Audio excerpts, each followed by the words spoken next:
Hello everyone, welcome to my YouTube channel English literature June. आज के video में हम लोग ऑल माय सन्स जो कि आर्थर मिलर की काफ़ी फेमस प्ले है उसके बारे में पढ़ेंगे। तो वीडियो शुरू करते हैं। वीडियो जो है काफ़ी इजी लैंग्वेज में होगा। वीडियो के थ्रू अगर आपका हेल्प होता है, वीडियो आपके सिलेबस का है, तो प्लीज़ आप लोग वीडियो को लाइक करना, चैनल को सब्सक्राइब करना और कमेंट करके बताना वीडियो आपको कैसा लगा। तो वीडियो शुरू करते हैं। All my Sons is the Arthur Miller first commercially successful play. ये आर्थर मिलर का जो है ना, वो ऑल माई सन्स पहला कॉमर्शियली सक्सेसफुल प्ले है। कॉमर्शियली यानी क्या होता है ना कि इससे बहुत ज़्यादा फायदा हुआ एज ए मतलब प्ले राइटर जो है ना आर्थर मिलर को, एज ए मतलब फाइनेंशियल फायदा। इट मीन्स बहुत ज़्यादा सेलिंग हुआ बुक का, उनके पास पैसा आया, तो इस वजह से ये कॉमर्शियली सक्सेसफुल प्ले रहा इनका पहला। इट वॉज रिटन इन 1946, इसको लिखा 1946 में गया था, एंड पब्लिश इन 1947 में पब्लिश करवाया गया। It opened at the coronet theatre in New York on January 29, 1947। इसको जो मतलब परफॉर्म किया गया कोरोनेट थिएटर न्यूयॉर्क में किया गया जनवरी 29, 1947 को। इट रैन फॉर 328 परफॉर्मेंस, और ये कितने 328 परफॉर्मेंस तक उस थिएटर में इसका परफॉर्मेंस चला। इट वॉज डायरेक्टेड बाय, इसको जो डायरेक्ट किया गया एलिया कजान के द्वारा किया गया। It is a 3 act play, यह एक 3 एक्ट का प्ले है। And it has been adapted for radio television twice for film. इसको मतलब रेडियो पे भी परफॉर्म करवाया गया, मतलब और टेलीविजन पे भी, और 2 बार इस पर फिल्म भी बन चुकी है। It receive the New York city drama critic circle award and the Tony award, दोनों अवार्ड इनको मिला है for best author and best director. Millers earlier work, Miller का जो पहला वर्क था, शुरुआती वर्क था, the man who had all the lux had not done well, मतलब वो बहुत ज़्यादा अच्छा या कुछ अच्छा नहीं कर पाया। सो हिज सेकेंड प्ले, इसलिए उनका जो दूसरा प्ले था All my Sons is regarded as the first of Miller's major play. तो वो माना जाता है मेजर का फर्स्ट, मतलब मिलर का फर्स्ट मेजर वर्क माना जाता है ऑल माई सन्स को। It established Miller's as a bright and extremely talented dramatist, और यही मिलर को इस मतलब लिटरेचर में एक मतलब क्या टैलेंटेड, एक्सट्रीमली टैलेंटेड, बहुत ज़्यादा टैलेंटेड ड्रामाटिस्ट के रूप में स्टेब्लिश करता है, स्थापित करता है। इन ऑल माई सन्स में Miller evidence the strong influence of both Henry Ibsen and Greek tragedy. Miller मतलब दिखाते हैं कि कैसे उन पे हेनरी किप्सन और ग्रीक ट्रेजेडी का काफ़ी ज़्यादा इन्फ्लुएंस, प्रभाव रहा। Miller followed All my Sons with 3 of his most critically and commercially successful play. अब क्या हुआ कि पहला वाला वर्क तो उनका अनसक्सेसफुल रहा, सेकेंड वर्क ऑल माई सन्स सक्सेसफुल रहा, और इसके बाद लगातार आर्थर मिलर का जो 3 प्ले है वो काफ़ी सक्सेसफुल रहा। उसमें कौन कौन है? डेथ ऑफ सेल्समैन, जिसपे कि ऑलरेडी वीडियो अपलोड है, The Crucible and A View from the Bridge. ये तीनों मतलब काफ़ी सक्सेसफुल रहा। इन वर्क्स में Miller attempt to show that, Miller कोशिश करते हैं दिखाने की, that tragedy could be written about ordinary people, कि ट्रेजेडी जो होता है एक नॉर्मल इंसान के बारे में भी हो सकता है। Struggling to maintain personal dignity, जो कि स्ट्रगल करते रहता है खुद की डिग्निटी को मेंटेन करने की, मतलब खुद के मतलब मान मर्यादा गरिमा उसको मेंटेन रखने की एक ट्रेजेडी, मतलब नॉर्मल इंसान के बारे में भी हो सकता है। अब आगे है the play start with Sunday morning. ये जो प्ले है संडे मॉर्निंग से शुरू होती है इन अगस्त के, and is set in the backyard of जो किलर होम, और इसकी जो सेटिंग रखी गई है जो किलर जो हैं मतलब इस नॉवेल के कैरेक्टर हैं उनके होम के बैकयार्ड में, मतलब पीछे के एरिया में सेटिंग रखी गई है। Located on the outskirt of an unidentified American town, जो कि स्थित है बाहरी इलाके में। अनआइडेंटिफाइड मतलब टाउन का नाम कंफर्म नहीं है, बट अमेरिका का कोई टाउन है। A couple of years after the end, मतलब ऑफ वर्ल्ड वॉर टू के एंड होने के कुछ वर्षों के बाद की ये कहानी है। वहाँ का दृश्य, उस टाइम का सीन है। Joe Keller and Jim Bayliss, Joe Keller और जिम बेलिस, ठीक है, फिर से 2 कैरेक्टर आए हैं। A doctor reading the newspaper, Jim Bayliss कौन है? एक डॉक्टर है, दोनों न्यूज़पेपर पढ़ रहे थे, ठीक है। Joe's wife name is Kate Keller, Joe की वाइफ का नाम केट किलर है। दे हैड 2 सन्स, उनको 2 बच्चे थे, Chris and Larry. Both son had went off to fight in World War 2, दोनों सन कहाँ गए थे? वर्ल्ड वॉर 2 में फाइट करने गए थे। But only Chris came back, लेकिन क्या हुआ? क्रिश सिर्फ वापस आया। Now Chris is a junior partner in the family manufacturing business. अब क्रिश जो है फैमिली मैन्युफैक्चरिंग जो बिजनेस है, मतलब उन लोगों का सामान बनाने का जो काम है, उसमें बिजनेस पार्टनर है। वर्ल्ड वॉर 2 से रिटर्न हुआ और सिर्फ क्रिश ही रिटर्न हुआ, तो वो बिजनेस पार्टनर है।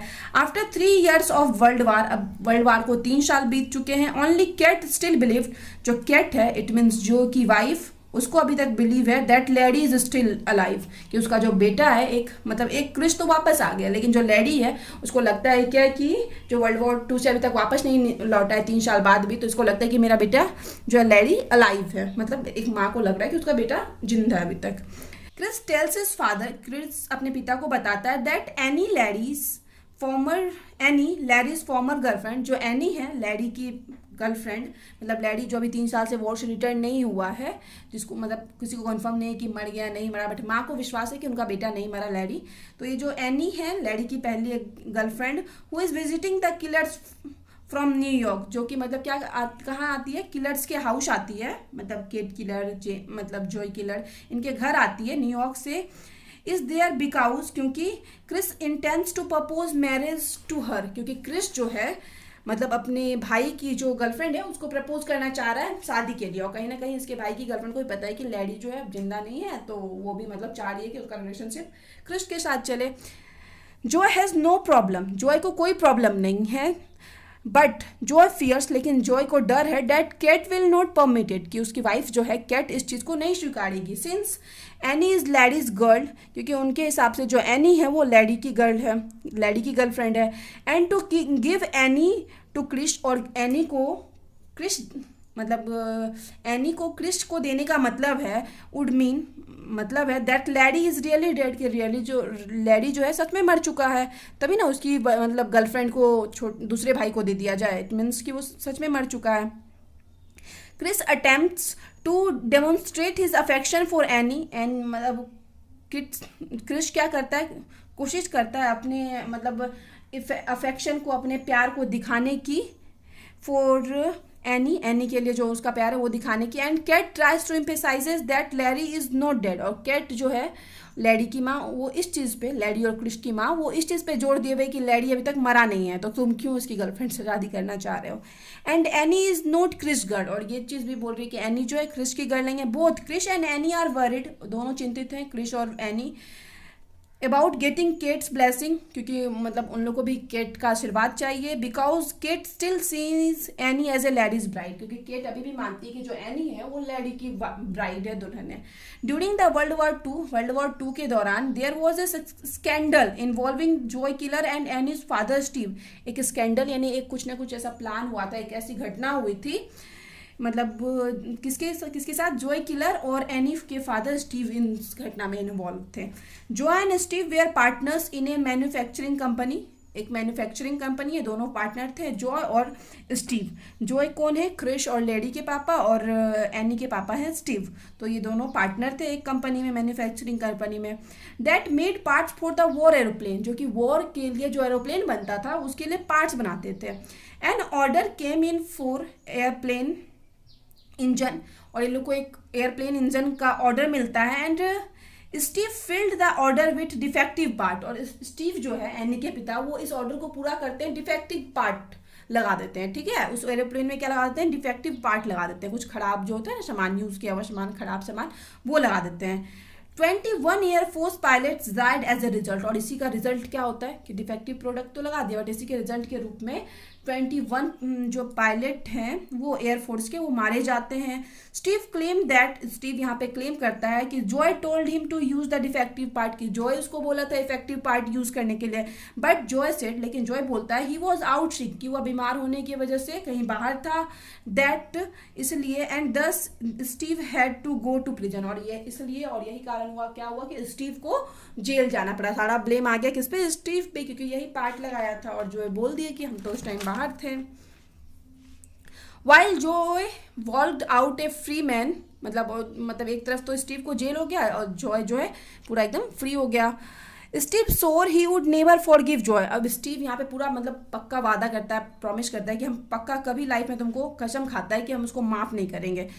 जॉय सो केट वरीज, इसलिए केट को डर है that any will try and harm her family, की एनी जो है मतलब जो दोनों भाई मतलब एक बड़े पहले भाई से इंगेज थी और उसके बाद दूसरे भाई से इंगेज है, तो उसको डर है कि जो एनी है पक्का क्या की है, will try to harm her family, वो उसके फैमिली को हार्म करना चाहती है, to gain revenge for her father, अपने पिता का बदला लेने के लिए। एनी स्वेस she holds no ill will and that her only desire to marry Chris. लेकिन एनी जो है वो कंफर्मेशन देती है, थोड़ा वादा करती है, मतलब वो यकीन दिलाती है कि हम ऐसा कुछ नहीं है, मेरे अंदर कोई बुराई नहीं है, हम कुछ हार्म नहीं करना चाहते हैं और हम सिर्फ क्या चाहते हैं, क्रिश से मैरी करना चाहते हैं। जॉर्ज एनीज ब्रदर, अब एनी का एक भाई है जॉर्ज, कैम फ्रॉम कोलंबस से आता है, वे स्टीव इज इम्प्रिजन, जहाँ पे स्टीव एनी के पिता जो हैं इम्प्रिजन, जेल में है, saying him to is going to visit the Keller house, उनको यह बताते हुए कि वह किलर हाउस जा रहा है विजिट करने दैट इवनिंग, उसी शाम। एनी वरीज दैट, एनी को भी अब डर है कि George is coming with revelation, कि जॉर्ज जो आ रहा है ना पक्का कुछ ना कुछ मतलब बात है, कुछ ना कुछ इसके पीछे रहस्य है, कुछ पता चला है उसको, तो इस वजह से आ रहा है। अबाउट द जॉय के बारे में। स्टीव मैन्युफैक्चरिंग अफेयर, जॉय और स्टीव का जो मैन्युफैक्चरिंग अफेयर था, वो जो कांड वो लोग किए हुए थे, पक्का इससे रिलेटेड कोई ना कोई बात है, इसलिए वो आ रहा है जॉर्ज। एंड मिसेस कैट, और मिसेस कैट जो है टेल्स जॉय को बताती है टू प्रिपेयर हिमसेल्फ, कि खुद को प्रिपेयर कर लो, फॉर जॉर्ज क्वेश्चनिंग, कि जॉर्ज जो आएगा अभी वो क्वेश्चन करेगा, उसके पिता जेल में है तो क्वेश्चन करेगा, तो इसके लिए खुद को प्रिपेयर कर लो। जॉर्ज अराइव इन ए हफ, अब जॉर्ज मतलब पूरे आवेश में पूरे गुस्से में पहुंचता है, एंड थ्रू दाउ जिम, और हालांकि Jim and Chris attempt to calm him, कोशिश करते हैं जिम और क्रिश, मतलब दोनों, जिम जो है क्रिश के पिता, दोनों मिलके मतलब सन और फादर दोनों मिलके कोशिश करते हैं जॉर्ज को शांत करवाने की। जॉर्ज अक्यूजेस जॉय, अब जॉर्ज क्या करता है, पूरा आरोप लगाता है जॉय पे, that Joy himself told Steve to select over the defective part, कि जॉय खुद बोला था स्टीव को कि डिफेक्टिव पार्ट यूज करो। Joy tries to defend himself, अब जॉय भी खुद को बचाने की कोशिश करता है, इस पर इल्जाम लग रहा है तो ये खुद को बचाने की कोशिश कर रहा है जॉय, बाय टेलिंग क्रिश को यह बताते हुए that he made a mistakes, कि हाँ उससे गलती हुई, that he never thought they had use the bad engine, कि वे जो है एक खराब इंजन यूज कर लेंगे। ही डिक्लेयर्स वर्ड, मतलब यहाँ पे डिक्लेयर करता है, घोषणा करता है, ही ओनली डिड इट, और ये चीज़ हुआ इसलिए किया, to make money to support his family, अपने फैमिली को सपोर्ट करने के लिए पैसे से, इसलिए वो मतलब क्या किया, डिफेक्टिव प्रोडक्ट यूज करने स्टीव को बोल दिया, यहाँ पे अपना सफाई देता है जॉय। आफ्टर हियरिंग दिस, यह सुनने के बाद क्रिस इज अघास्ट, क्रिस पूरा मतलब एकदम अंदर से होता है ना कि टूट जाता है, उसको बुरा लगता है, बहुत बुरा लगता है। नोट जस्ट दैट, बस इस वजह से नहीं कि his father produce the defective part, इस वजह से बुरा नहीं लगता है कि सिर्फ कि उसके पापा कुछ मतलब गलत सामान यूज कर लिए, but that Joy live to put Steve in jail, और बट इस वजह से बुरा लगता है ज़्यादा कि मतलब गलती मेरे पिता की है, लेकिन इस वजह से क्या है, स्टीव सालों से जेल में है। Chris feels complicit in his father's immorality, Chris को फील होता है कि पक्का मतलब जो भी उसके पापा जो गलत काम किए हैं उसमें वो भी इंगेज है, एक होता है ना कि उसके अंदर भी गिल्ट आने लगता है कि ये जो गलत काम किया ना उसमें पक्का मेरा भी, हम मानते हैं कि कुछ ना कुछ मेरा भी हाथ है। And goes for a drive, और इसी वजह से थोड़ा दुखी होने की वजह से वो चला जाता है ड्राइव के लिए दैट इवनिंग, उसी शाम। George and Annie also live from there, George और एनी भी अब क्या करते हैं, वहाँ से चले जाते हैं। The play ends that night, और उसी रात जब ये ड्राइव करने गए तो उसी रात प्ले भी खत्म हो जाता है। व्हेन, जब Annie confronts Kate, Annie Kate को कंफर्म करती है लैडी हैड डाइड, कि लैडी मर चुका है। व्हेन कैट रिफ्यूजेस, फिर से अब केट जो कि मानने के लिए रेडी ही नहीं है कि एनी मर चुका है तो ये मना करती है। Annie produces a letter, Annie एक लेटर देती है, सी रिसीव फ्रॉम लैडी, जो कि उसको लैडी से मिला था, बिफोर हिज डेथ, उसकी मृत्यु से पहले। Where he makes it clear, जहाँ पे वह यह क्लियर किए हुए था, he knew his father's secret, कि वह जानता था अपने पिता के सीक्रेट को, and can not live with the knowledge, और इस ज्ञान के साथ या जानने के बाद वह मतलब जी नहीं पा रहा था। Joy who for a long time had comforted himself, और जॉय जो खुद को मतलब काफ़ी लंबे टाइम से कंफर्टेड यानी खुद को संतावना दे रहा था हिमसेल्फ विद द आइडिया, इस विचार से, that he was not responsible for his own son's death, कि उसको लगता था कि नहीं मेरा जो बेटी की मृत्यु हुई ना लैडी की, उसके लिए हम जिम्मेदार नहीं है। Realising when Chris reads the letter aloud, और ये चीज़ उसको तब रियलाइज होता है कि मतलब मेरे जो बेटे की जो मृत्यु हुई है वो मेरे वजह से हुई है, जब क्रिश जोर जोर से उसी लेटर को पढ़ता है। That he has not only killed 21 pilots, कि सिर्फ 21 पायलट्स का मौत नहीं हुआ वो खराब इंजन यूज करने की वजह से, he has also killed his son, कि वो अपने सन को भी मारा है। जॉय रिमार्क्स दैट, और यहाँ पे जॉय बोलता है, all the soldiers are my his son, कि जो भी जितने भी सैनिक उस टाइम मारे गए वो सारे उनके सन थे। ये लाइन यूज करता है। फिर आगे है, आफ्टर दैट, और इन सब के बाद ही टेल्स क्रिश को यह बताता है, ही इज़ रेडी टू पे for what he is done, कि वह मतलब इस चीज़ के लिए रेडी है जो वो किया, उसका जो भी मतलब उसको चुकाने के लिए, मतलब एक होता है ना कि मतलब अपने कर्मों की सजा पाने के लिए वो रेडी है। Then goes in to the house, उसके बाद घर जाता है, एंड सूट हिमसेल्फ, और खुद को सूट कर लेता है। एट दिस मोमेंट, और इसी समय Chris tells his mother, Chris अपनी माँ को बताता है, that he didn't intend for this to happen, कि उसको नहीं लगा था कि ऐसा कुछ हो जाएगा, मतलब पिता, उसके जो पिता हैं जो है खुद को शूट कर लेंगे। अपनी माँ को ये बोल के थोड़ा मतलब संतावना दे रहा है। केट टेल्स क्रिश, केट अब क्रिश को बोलती है, एंड एनी, दोनों को बोलती है कामली, मतलब पूरा शांत होकर थोड़ा बोलती है, टू गो फार अवे, कि तुम लोग कहीं दूर चले जाओ, and start a new family elsewhere, कहीं और अपनी एक नई फैमिली स्टार्ट करो। दस इस प्रकार, थ्रू दिस इस द पोएट, मतलब इस जो ये जो प्ले है इसके थ्रू जो पोएट दिखाते हैं, इम्पेसाइज व्याख्या करते हैं, the importance of social responsibility, सामाजिक रिस्पॉन्सिबिलिटीज को समझाते हैं, उसके इंपॉर्टेंस को बताते हैं। इट मीन्स जैसे हम अगर जॉय की बात करें तो जॉय क्या किया, अपने फैमिली के लिए सोशल रिस्पॉन्सिबिलिटीज पे ध्यान नहीं दिया। मतलब 21 पायलट्स जो कि उसके कंट्री के थे वो मारे गए, बस वो क्या चाहता था, पैसा चाहता था अपनी फैमिली के लिए। तो इस वजह से पोएट हम लोग को किसको क्या बताते हैं, सोशल रिस्पॉन्सिबिलिटीज़ के इम्पोर्टेंस को बताते हैं। Every individual has certain social responsibility, her individual यानी हर व्यक्तिगत, हर एक इंसान का एक कुछ न कुछ समाज को लेकर रिस्पॉन्सिबिलिटी होता है।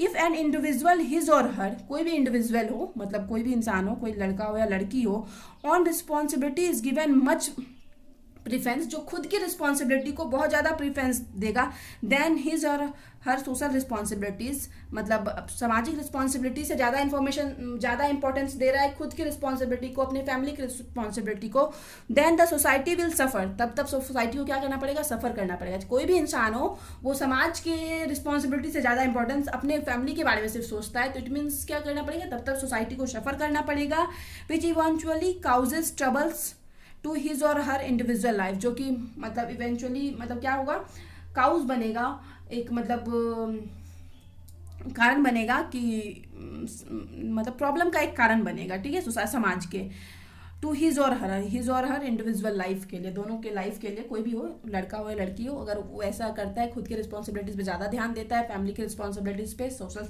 रिस्पॉन्सिबिलिटीज़ छोड़ के, तो दोनों के लाइफ के लिए क्या ट्रबल का कारण बन सकता है, प्रॉब्लम का। शो द सोशल रिस्पॉन्सिबिलिटी, इसलिए जो सोशल रिस्पॉन्सिबिलिटी होती है, मतलब सामाजिक रिस्पॉन्सिबिलिटी ऑफ एवरी इंडिविजुअल, हर एक व्यक्ति की, आर वेरी इसेंशियल, बहुत ज़्यादा जरूरी है, बहुत ज़्यादा आवश्यक है। तो यहाँ पे जो है वीडियो खत्म होती है। वीडियो अच्छा लगा आपको, आपके सिलेबस का है, तो प्लीज़ वीडियो को लाइक करना, चैनल को सब्सक्राइब करना और कमेंट करके बताना वीडियो को कैसा लगा। मिलते हैं नेक्स्ट वीडियो में नेक्स्ट टॉपिक के साथ।